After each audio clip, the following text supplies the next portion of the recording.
jasad. Maka kalau kita membaca dalam satu riwayat dari Bara' bin Azib, kita akan menjumpai ruh itu kalau dicabut dari jasad, maka kita harus paham, malaikat itu Pak, kalau akan mendapati orang itu meninggal dunia, maka para malaikat itu akan datang serombongan. Kemudian dalam satu riwayat hadis, Rasulullah itu berkata, ketika beliau itu bersandar ke tongkat, maka beliau mengatakan, istaidu min adabil qabr, berlindunglah kalian dari adab kubur. Diulang-ulang oleh Nabi sampai 3 kali. Kemudian Nabi mengatakan, idza kana al-mu'min fi inqita'i minad dunya wa iqbalu minal akhirah. Seorang mukmin itu kalau akan meninggalkan dunia dan datang dalam urusan akhirat, nazala ilaihi malaikatun minal malaikah.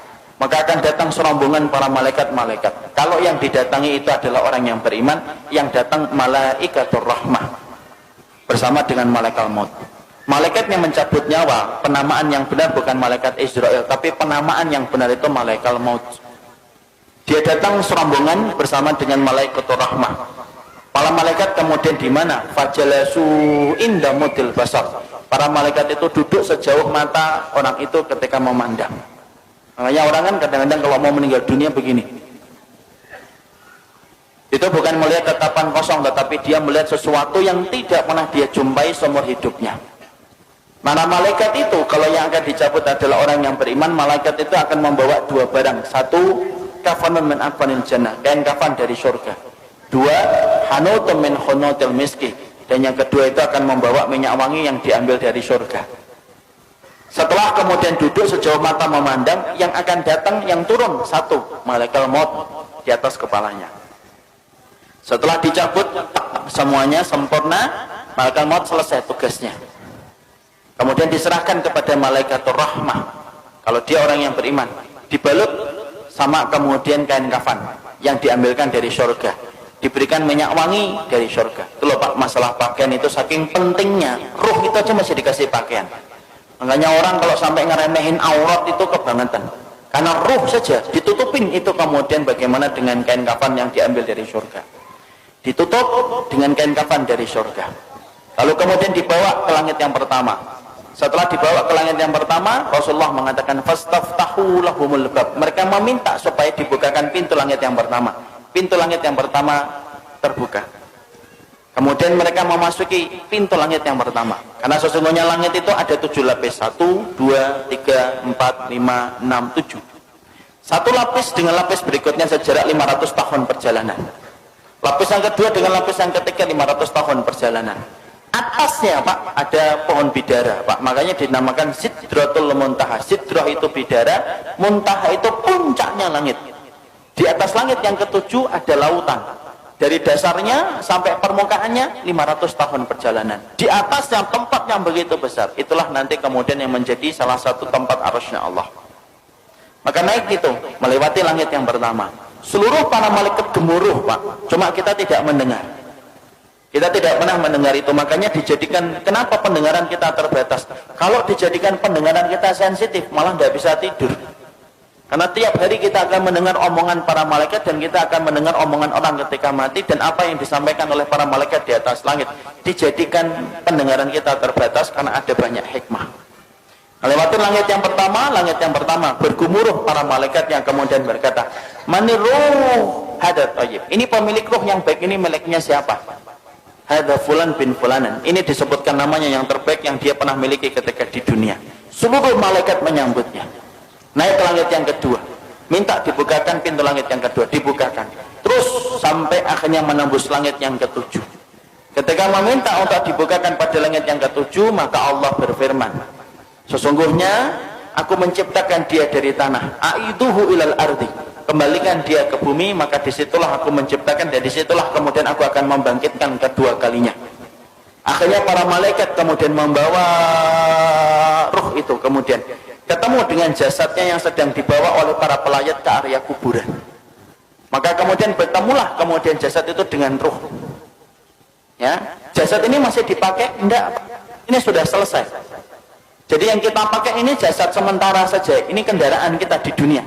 Nanti ketika kita sudah mati, ketika dikumpulkan di padang mahsyar, dikumpulkan di surga, tidak pakai jasad ini.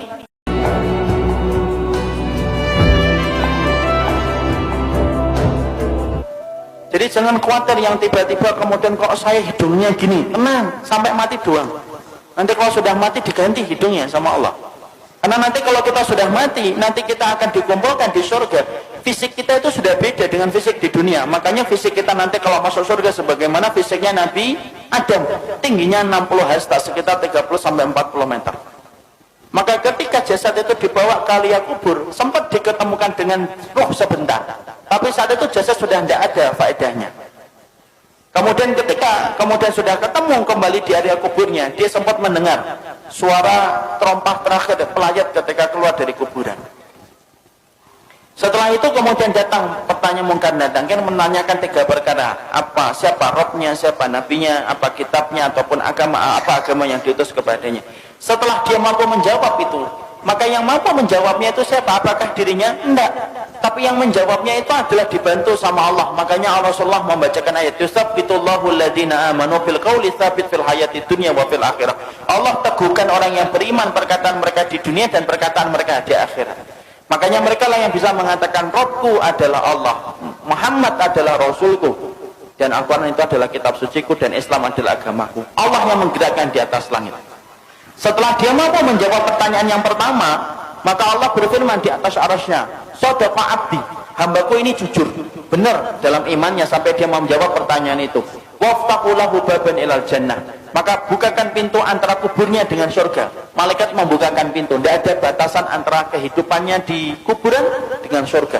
Dia melihat surga itu, tapi bedanya cuma satu, dia belum bisa masuk ke surga itu. Kemudian Allah bukakan pintu surga itu. Kemudian datang kepadanya seseorang, kemudian dia bertanya, siapa anta? Man anta? Kemudian dia menjawab, orang yang begitu rupawan itu berkata, ana amaluka sholih, saya adalah amalmu yang sholih. Ini sholatmu, ini puasamu, ini sedekahmu, ini ridhomu, ini takdirmu. Maka ini adalah keikhlasanmu, ini infakmu. Maka saya akan menemani kamu sampai nanti hari kiamat. Saking senangnya, ruh itu kemudian berteriak, teriakannya apa? Ya Rabb, aqimis sa'ah hatta arji ila ahli. Ya Rabbku, tegakkanlah hari kiamat supaya aku ketemu cepat dengan keluargaku. Masya Allah. Jadi memori tentang keluarga itu tidak pernah hilang. Sampai orang ketika di kuburan pertama kali, tidak ada yang dia lupakan kecuali adalah masalah dia bersama keluarga. Nah, disitulah kita paham. Kemudian pertanyaan kita, ruh itu ditempatkan di mana, Ustaz? Ruh itu ditempatkan oleh Allah berdasarkan perkataan yang disampaikan oleh Imam Ibnu Qayyim itu macam-macam. Ada ruh yang ditempatkan di dalam kubur mendapatkan kenikmatan. Ada ruh yang ditempatkan yaitu di tempat-tempat yang berbeda. Ada ruh antara langit dan bumi. Ruhnya siapa? Orang yang punya hutang ketika dia tidak membayarkan hutang itu sampai dia meninggal dunia. Ada ruh yang kemudian ditempatkan di tanur. Tanur itu tempat kayak periuk, masuknya kecil, keluarnya besar. Dalamnya itu ke bawahnya besar. Untuk siapa tanur itu? Tempat bagi ruh mereka yang dulunya ketika di dunia berzina dan tidak bertobat sampai mati, dibakar oleh Allah selamanya sampai nanti hari kiamat itu datang. Dan mereka berusaha keluar tetapi tidak bisa keluar. Imam Ibnu Qayyim menjelaskan itu tempat bagi para pezina yang tidak bertobat sampai dia mati. Ada kemudian ruh yang ditempatkan di sungai darah. Setiap waktu kemudian dia melipir ke pinggir, kemudian dilempari batu, kemudian dia melipir lagi, dilempari batu. Siapa itu? Pemakan riba yang tidak meninggalkan ribanya. Disitulah kita mendapati ruh itu akan ditempatkan oleh Allah berdasarkan amal-amal yang mereka lakukan. Ada enggak ruh bergentayangan? Enggak ada bergentayangan. Kayak kurang kerjaan aja bergentayangan. Karena sesungguhnya ruh itu miliknya Allah dan Allah yang menggenggamnya. Nah ini ada rumah habis mati bunuh diri, malamnya kelihatan orangnya nangis-nangis, Ustaz, itu setan. Ruh itu tidak mungkin balik, Pak. Kenapa ruh tidak mungkin balik? Karena ruh itu tempatnya di alam barzah. Dan barzah itu kenapa disebut dengan barzah? Tembok tebal yang tidak bisa ditembus itu namanya barzah. Nah kalau ruh itu masih bisa seliweran dalam kehidupan dunia, penamaan barzah itu batal demi hukum. Karena kemudian masih bisa ditembus, makanya tidak bisa balik. Ada tembok tebal, sebagaimana Allah sampaikan dalam surat Al-Mu'minun ayat yang ke-100, tidak bisa balik. Apalagi sampai kemudian balik, ngeliatin anaknya, rumahnya. Ya kalau rumahnya nggak dijual, kalau rumahnya dijual kan jadinya sedih. Loh, kok sudah ganti orang ya? Karena nggak ada yang bisa balik, Pak.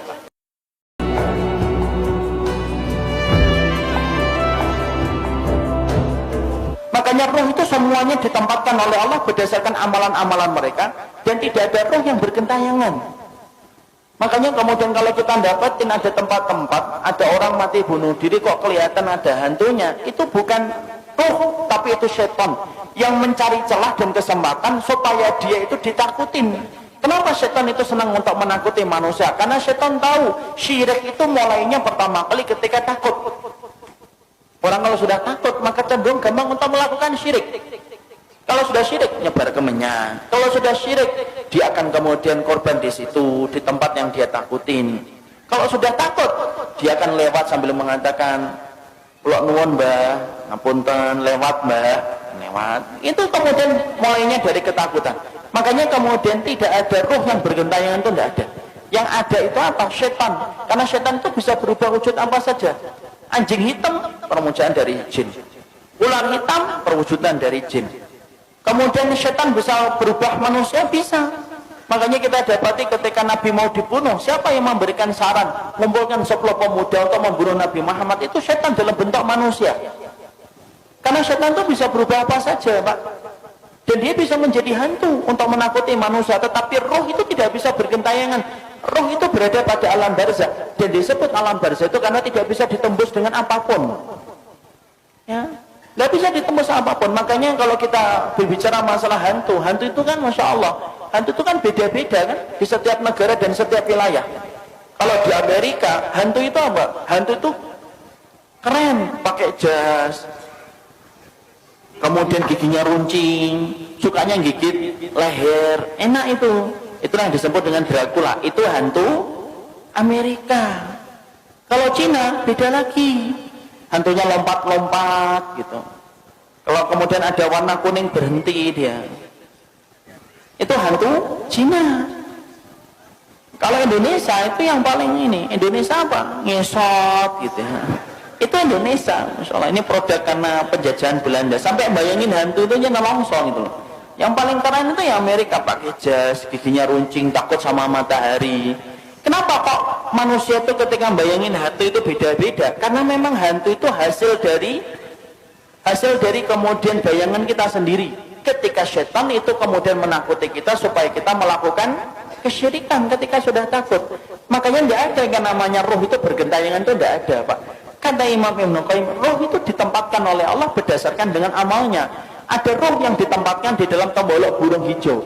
Rohnya siapa? Orang yang mati syahid ditaruh dalam tembolok burung hijau, kemudian rumahnya di bawah arsy.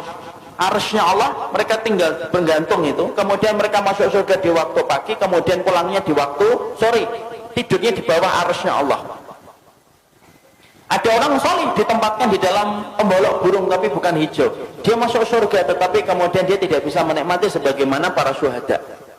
Ada roh yang ditempatkan ila rafiqil a'la. Makanya Nabi ditanya, "Ya Rasulullah," oleh Aisyah, "Ya Rasulullah, apakah engkau akan meninggalkan kami?" Kemudian Nabi menjawab, "Ila rafiqil a'la." Menuju kepada tempat kumpulan teman-temanku yang saleh. Itu menunjukkan apa?